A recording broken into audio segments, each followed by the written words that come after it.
अस्सलाम वालेकुम दोस्तों मैं हूं आपका दोस्त आपका भाई गुफरान मलिक जैतपुरी। दोस्तों आज बहुत ही महत्वपूर्ण मुद्दे पे ये वीडियो जारी कर रहा हूं। मैंने 4-5 रोज पहले सोशल मीडिया के माध्यम से सार्वजनिक रूप से एक सूचना जारी की थी, जिसमें मैंने बताया था कि मुस्लिम अधिकार फाउंडेशन के नाम से हमारा संगठन पंजीकरण नहीं हो पाया। मुस्लिम समाज महासभा के नाम से हमारा संगठन पंजीकरण हुआ है। तो मुस्लिम अधिकार फाउंडेशन की जो भी हमने कमेटी गठित कर रखी थी, राष्ट्रीय स्तर की, प्रदेश अध्यक्षों की, जिलों के अध्यक्षों की पूरी कमेटी हमने भंग कर दी थी, क्योंकि संगठन का नाम जो हमें पंजीकरण मिला है वो दूसरा मिला है, मुस्लिम समाज महासभा के नाम से।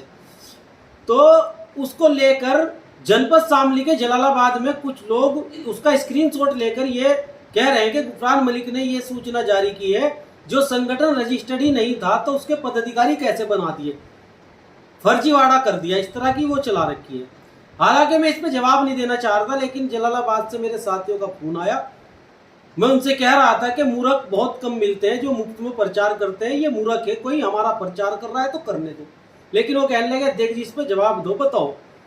इसलिए मैं ये बता देना चाहता हूं उस मूर्ख को कि उसको जानकारी नहीं है संगठनों के बारे में या संविधान के बारे में।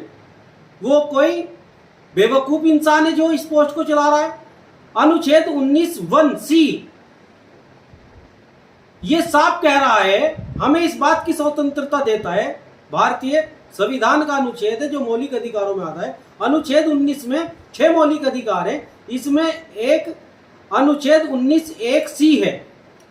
उसमें इसका खुलासा किया गया है कि भारत में कोई भी व्यक्ति संघ, यूनियन, संगठन बना सकता है, उसके लिए हम स्वतंत्र है। छोटे स्तर पे कोई भी संगठन बिना रजिस्ट्रेशन के, बिना पंजीकरण के चलाया जा सकता है।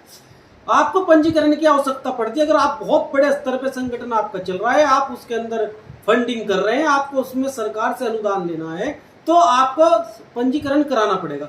लेकिन अगर आप छोटे स्तर पे काम कर रहे हैं, समाज की सेवा कर रहे हैं, लोगों को जागरूक कर रहे हैं, उसके लिए आपको संगठन में पंजीकरण की आवश्यकता नहीं है।